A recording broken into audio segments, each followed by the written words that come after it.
Assalamualaikum warahmatullahi wabarakatuh. Perkenalkan, saya Daphne Khalifatun dengan NIM SSI 2023033420. Di sini saya akan mempresentasikan review paper dengan judul Evaluasi Efektivitas Support Vector Machine dan Random Forest dalam klasifikasi ulasan pengguna aplikasi streaming video.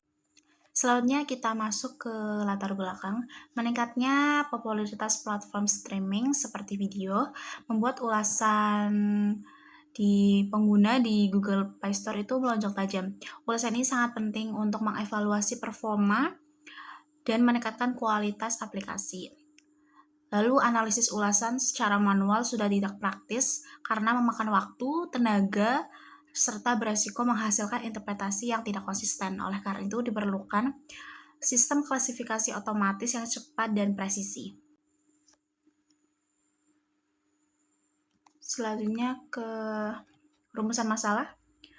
Yang pertama ada perbandingan efektivitas algoritma. Bagaimana efektivitas kinerja algoritma support vector machine atau SVM dibandingkan dengan random forest dalam mengklasifikasikan sentimen ulasan pengguna aplikasi video ke dalam kategori positif dan negatif. Masalahnya yaitu kita di situ di paper tersebut pengen tahu seberapa efektif kinerja algoritma support vector machine atau kalau diadu langsung head to head dengan random forest dalam memisahkan ulasan pengguna video menjadi sentimen positif dan negatif. Dan yang kedua yaitu kemampuan mengatasi imbalance data. Bagaimana kemampuan algoritma SVM dan random forest dalam mengatasi masalah distribusi kelas yang tidak seimbang atau imbalance data pada ulasan pengguna aplikasi video. Di sini tuh di rumusan masalah kedua ada tantangan teknis khusus, yaitu masalah data yang tidak seimbang atau imbalance data. Ulasan di aplikasi video itu ternyata didominasi banget sama komentar negatif.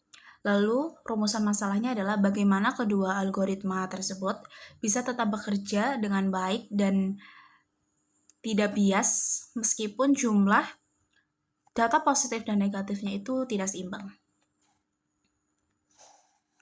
Lalu yang ketiga ada potensi implementasi. Bagaimana potensi implementasi hasil klasifikasi sentimen terbaik ke dalam sistem otomatisasi untuk mendukung pengembangan aplikasi video. Jadi dalam penelitian paper tersebut tuh nggak mau penelitiannya cuma sekadar teori di atas kertas.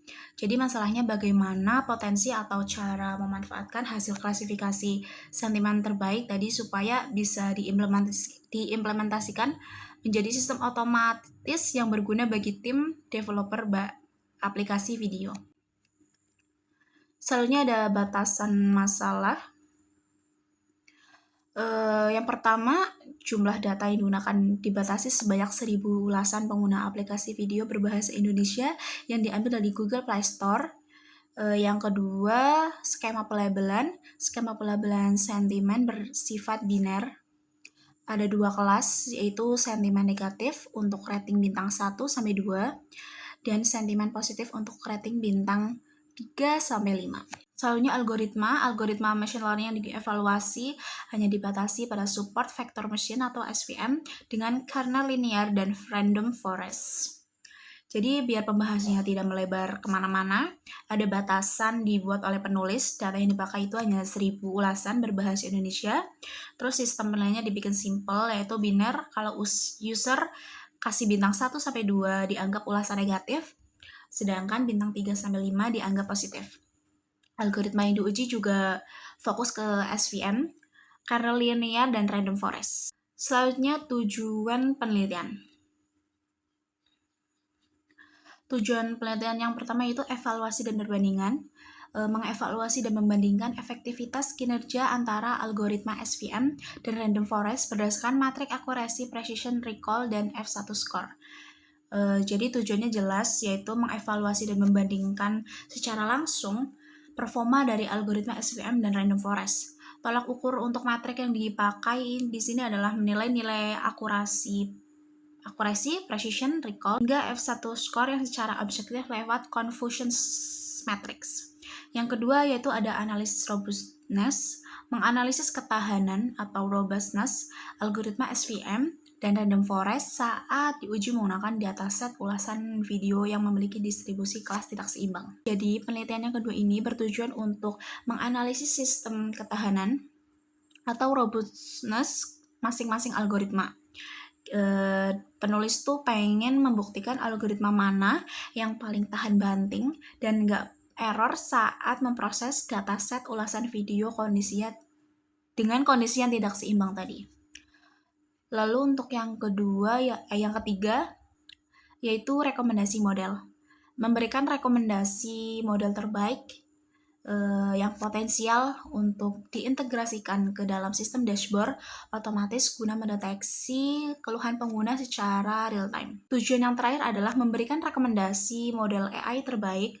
Hasil model yang paling akurat ini nantinya ditujukan agar bisa diintegrasikan ke dalam sistem dashboard otomatis sehingga tim video memantau keluhan atau komplain pengguna itu secara real time dan cepat meresponnya. Selanjutnya ada subjek dan objek penelitian. Subjek penelitian ini yaitu pengguna aplikasi streaming video di Google Play Store yang memberikan ulasan atau komentar. Objek penelitian teks ulasan berbahasa Indonesia dan rating bintang dari aplikasi streaming video yang sudah disebutkan sebelumnya. Selanjutnya metode yang digunakan. Pertama, pengumpulan data. Web scraping menggunakan pustaka Google Play Scraper pada Python. Yang kedua, tahap pre-processing. Cache folding, data cleaning, hapus simbol atau angka. Tokenizing, stop word removal, dan steaming menggunakan pustaka Sastrawi. Yang ketiga yaitu ekstraksi fitur, pembobotan kata menggunakan metode TF-IDF, Term Frequency Inverse Document Frequency. Yang keempat yaitu pembagian data, split data dengan rasio 80% data latih dan 20% data uji. Dan yang kelima, eksperimen model, SVM dengan kernel linear. Saya sama dengan 1.0 versus random forest dengan n estimator sama dengan 100, max depth 30. Jadi tahapannya itu ada 5. Yang pertama, ulasan ditarik otomatis dari Play Store menggunakan teknik web scraping.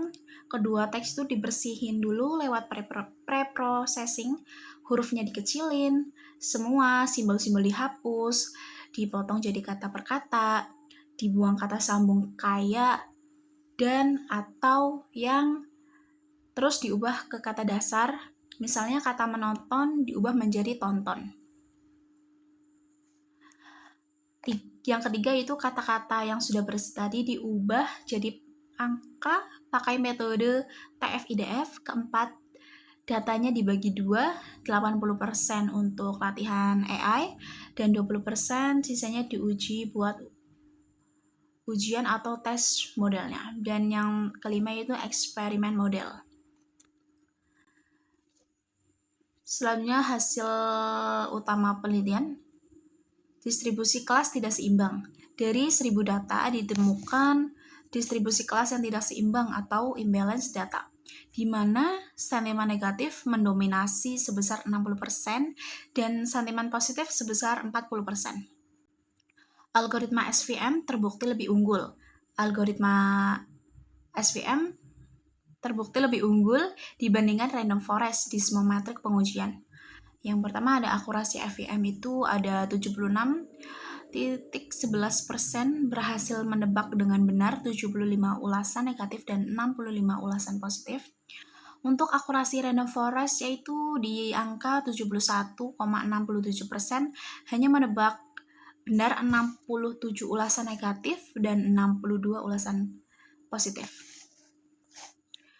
SVM itu lebih robust dan efektif dalam mendeteksi keluhan atau sentimen negatif pada kondisi data tidak seimbang karena kemampuan memaksimalkan margin pemisah atau hyperplane pada data teks yang bersifat sparsity tinggi.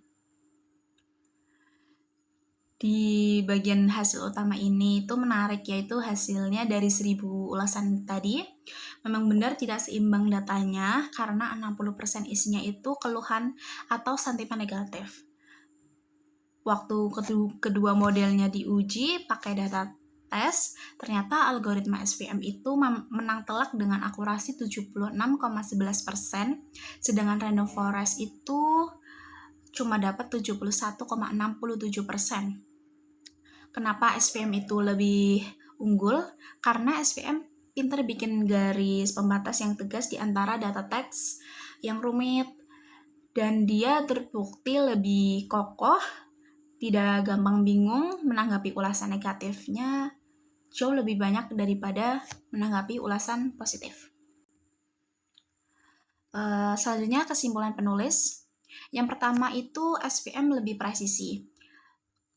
Klasifikasi sentimen ulasan aplikasi video lebih tepat dan presisi menggunakan algoritma support vector machine atau SVM daripada random forest. Yang kedua, potensi implementasi. Hasil akurasi SVM yang mencapai 76,11% sangat potensial untuk diimplementasikan ke dalam sistem dashboard otomatis pengembang guna mendeteksi keluhan pengguna secara real time. Dan yang ketiga itu keterbatasan dan saran. Pelabelan binar masih menyisakan error atau ambiguitas pada ulasan rating 3. Penulis menyarankan penelitian selanjutnya menggunakan klasifikasi multi-kelas, positif, netral, dan negatif, dan mengeksplorasi model deep learning berbasis transformer seperti BERT. Sekian presentasi review paper dari saya. Kurang lebihnya mohon maaf. Wassalamualaikum warahmatullahi wabarakatuh.